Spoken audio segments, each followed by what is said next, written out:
علی رضی الله تعالی عنہ به قبرستان ته لاړو، کله به سره کومیل رضی الله تعالی عنہ نو قبرستان قبرونو سره به کله ناکله خبرې کولې. یو ځل ډېرو جړل، بیا یې ویلې ای قبرونو والاو یو سوال درته کومه، یو زاری درته کومه، د یو خبرې نه مې خبر کړئ. او ای قبرونو والاو د یو خبرې نه به م زه خبر کما، خو د یو خبرې نه مې تاسو خبر کړئ. د خاورو د پاسه به د دنیا نه به م زه خبر کم، د خاورو د لاندې د دنیا نه مې تاسو خبر کړئ. ستاسو نه بعد ستاسو خلکو سره څه شی وشو هغه نه به م زه خبر کم، خو دا راته ووایي چې د خاورو نه بعد به موږ سره څه کېږي د دې نه مې تاسو خبر کړي. رحمان بابا م وایي ته به هله خبر شي چې د یو دیوال ته مخ بل، د رحمان وینا به هله در په یاد شي، د رحمان وینا به هله در په یاد شي چې د یو دیوال ته مخ بل ته د شا شي. او هر زنده چې د مرده په قبر ورشي بس د دومره نصیحت په دې دنیا.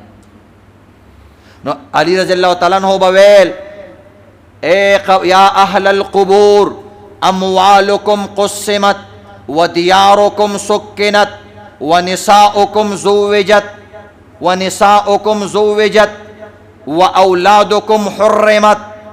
عجیبه جملې به ویلې، ای قبر والاو ستاسو مالونه پردي شو، بچو تقسیم کړه، قسمت تقسیم کړی شو. ښځې خپله حصه واخېسته د پلار کور ته لاړه، یا ښځې خپله حصه واخېسته ځان لې بل میړه وکتو. ښه مزېدار اوس په ډولۍ کې په سرې ډولۍ کې ناسته ده او ته د تورو خاورو لاندې پروت، مال دې تقسیم شو، ټوټې ټوټې شو. ستا هغه لویه ماڼۍ کور چې ستا بچو او تا به پې فخر کو، اجره دې آباده وه، نن هغه ستا د بچو د بې اتفاقۍ د وجې نه زرې زرې شوه، نن ستا بچي د کریا په کورونو کې اوسېږي.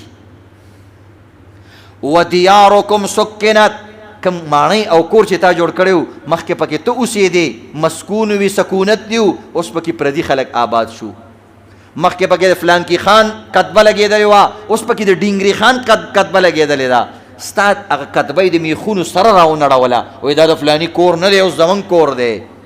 ونساؤکم زوجت، کمې ښځې به چې تا دپاره سرخي لګوله او کمې ښځې به چې تا دپاره سنګار کو، نن هغه د بل سړي دپاره لګېدې، سنګار شوې ده او لاسونه یې سره کړي دي. او ای ښځو واورئ د قبرونو کم سړي بچې ستا دپاره ګیره توروله، ستا دپاره به یې رانجه لګول او ستا دپاره به یې ښایسته په صدر او په کوچي بازار کې مزېدارې مزېدارې کپړې ګنډلې. نن راشه بیا په جنګیر پوره کې ځان له نوي سپلۍ الي، ولې؟ وایي زما دویم واده دی. جایز دي دا ټولې خبرې، خو هسې دا د دنیا ژوند ته لږ سوچ وکئ، څومره بې وفایي ده. ونساؤکم زوجت، ستاسو مړونو او ستاسو ښځو نور خاوندانو کړو. هغه ښځې نه ته هېر شوې چې ویلې چې ستا مرګ دې خدای ما ته نه ښیي. داسې وایي دا ښځې که نه، ستا مرګ دې خدای ما ته نه ښیي، ستا نه مې د خدای مخ کېږي. ای خاونده ستا به کومه ورځي چې ته به مړ او زه به ژوندی یم. نن دا دی په ډولۍ کې ناسته بل ته او د هغې په غی کې بل ملګری پروت دی. نو د دې وجې نه عزتمندو او مې ویل ودیارکم سکن و اولادکم حرمت، ستاسو هغه اولاد چې تا سره به داسې نیغ تلو، ډېر فخر به کو، زما بابا جان کلیکټر دی، زما بابا منسټر دی، زما بابا ناظم دی، زما بابا مولوی صاحب دی، زما بابا د فلانی بازار صدر دی. نن هغه ستا بچي په سر باندې لاس کې غوښتونکی څوک نشته، یتیم په نوم باندې نن یادېږي. نن د صدر صاحب او د منسټر د اولاد په نوم باندې نه یادېږي.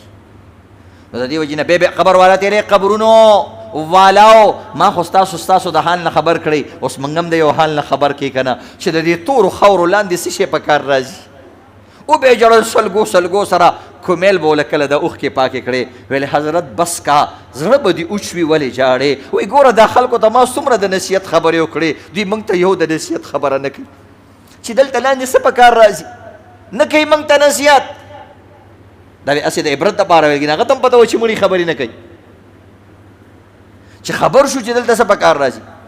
بیا ویلې کومیله ما ته پته ده دا خلک خبرې نشي کولی، خو که دوی خبره کولی شوې نو دوی به صرف اور صرف یو خبره کولی، دوی به ویل بیک آواز چې بهترین زادرا، بهترین توشه او بهترین توخه، بهترین د لارې عمل هغه نیک عمل دی.